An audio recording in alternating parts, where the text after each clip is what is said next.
sampaikan kepada panitia. Ya kan saya panitia zakat ini kan ada cuci mulut. Menganjal Cuci mulut. Alhamdulillah, insyaallah. Loh, nggak jadi ini? Udah. set lain beda. Allah makan. Ayo pagi sambil dicicipin. Insyaallah.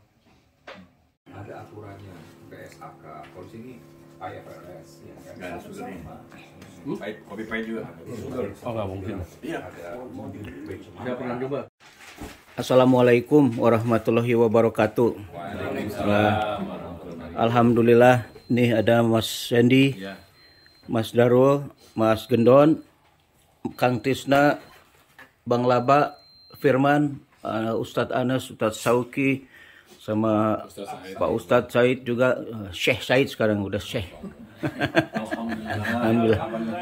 Gini Pak Ustadz, ini lagi apa namanya, lagi hot-hotnya menurut Islam ya, Ibu Ida Dayak sama hak Hussein Khattab atau Khattab Hussein tuh orang apa tuh, Bangladesh tuh orang Pakistan tuh. Iya. Itu kok memang sepertinya nggak fake gitu kok. Gimana menurut Islam itu yang disebut orang berkaromah atau gimana itu Pak Ustadz? Bismillahirrahmanirrahim. Allah Subhanahu wa taala berfirman, "Wa idzal maridtu fa huwa yashfin." Dan apabila saya sakit, dalam hal ini itu Nabiullah Ibrahim alaihissalam, maka dialah Allah yang akan menyembuhkan. Maka yang pertama harus kita dudukkan, seseorang bisa sembuh karena dalam kondisi penyakit tertentu itu bukan semata-mata karena ada orang ataupun karena hospital ataupun karena dokter. Tapi yang pertama harus kita hadirkan dalam sisi akidah tauhid kita, Allah yang menyembuhkan. Jadi ketika bahasanya Allah yang menyembuhkan, maka kita bisa belajar di zaman Rasulullah itu tabib atau dokter sekarang. Rumah sakit itu sepi.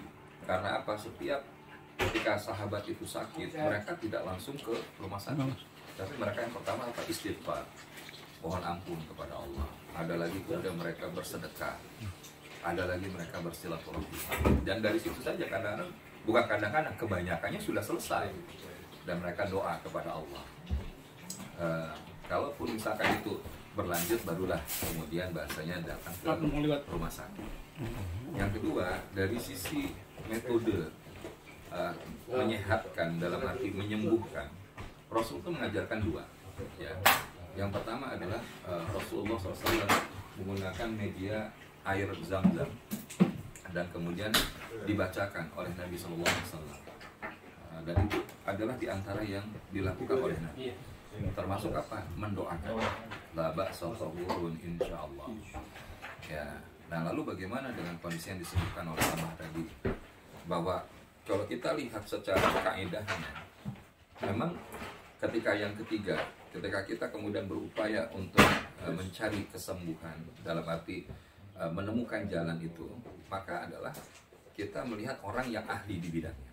Maka tadi kita akhirnya datang ke dokter, datang ke rumah sakit, datang ke ahli. Kalau di Indonesia itu ada namanya dukun beranak ya kan, maksudnya dukun untuk para anak-anak misalkan dipijit atau apa, karena mereka punya sebuah specialties yang memang itu turun menurun kadang-kadang.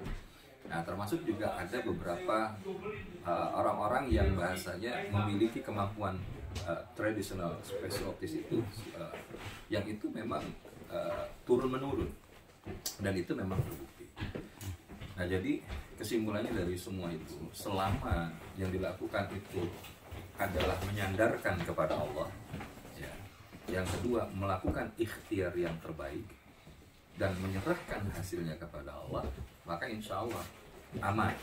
Namun ketika misalkan karena fakir juga tidak atau belum melakukan pemantauan ataupun mencermati secara penuh yang disampaikan oleh Abah Arif tadi, kecuali memang mendengar bahwa ada beliau seperti ini dari yang kondisi tulangnya seperti apa bisa balik lagi, kemudian ada yang dalam kondisi stroke atau nggak bisa bergerak, itu kemudian sudah bisa langsung bisa lagi.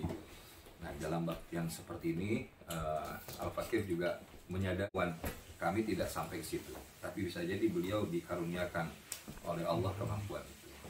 Jadi selama yang dilakukannya itu benar, kemudian yang kedua tidak menyalahi secara konteks akidah dalam arti menyandarkan kepada beliaunya yang menyembuhkan, maka insya Allah tidak mengapa. Tapi ketika kemudian ada terbersit di dalamnya bahwa ini adalah yang dilakukan menurut kepercayaan tradisional di satu daerah, di satu kampung, dan itu selain daripada Allah SWT, maka sudah sepantasnya kita kemudian menjauhinya, karena jangan sampai akidah kita tercampuri dengan sesuatu selain dari Allah SWT.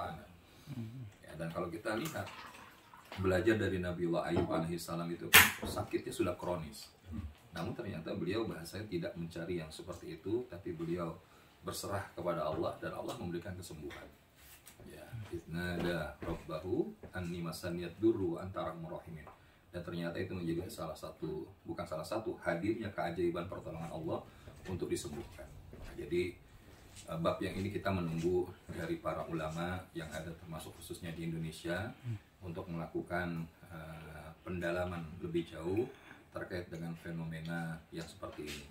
Namun kalau kita mengaca kepada beberapa tahun ke belakang, ada yang kemudian dengan wasilah batu gitu ya, kemudian tersembuhkan, sempat rame, viral, habis itu kemudian beliaunya juga mengalami kondisi yang sangat drop, ya kemudian banyak orang yang akhirnya nggak percaya dan sebagainya.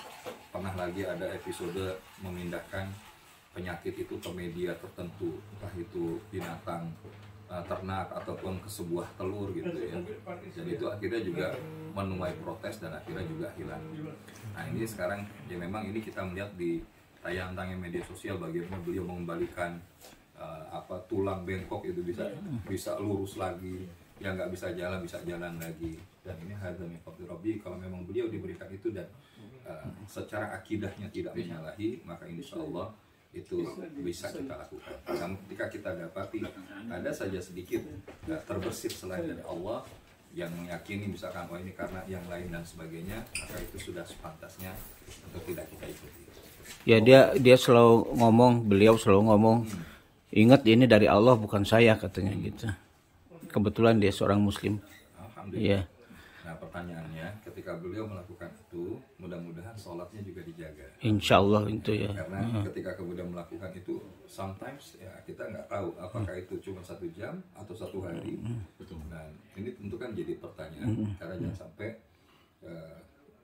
bahasanya ada membahasakan ini semua datang dari Allah dan sebagainya, tapi justru malah ya ada sesuatu yang dihadirkan selain daripada Allah. Tapi insya Allah kita berusaha mudah-mudahan beliau seorang muslim. Iya.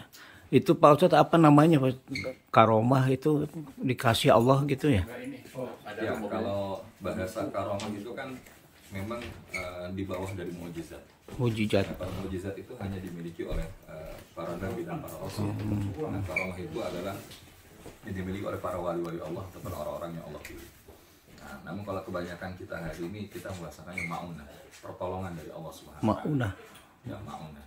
Nah, jadi memang kalau memang ini adalah ma'unah, ya mudah-mudahan insya Allah terjadi kebaikan. Gitu. Ya. Betul. Iya. Kayaknya cukup ya. Hatur nuhun. Sami-sami. Iya. Alhamdulillah. Makasih banyak. Jazakumullah khairan untuk semuanya juga yang sudah hadir di sini. Mangga. Saya pamit dulu Pak Ustadz. Siap, Abah.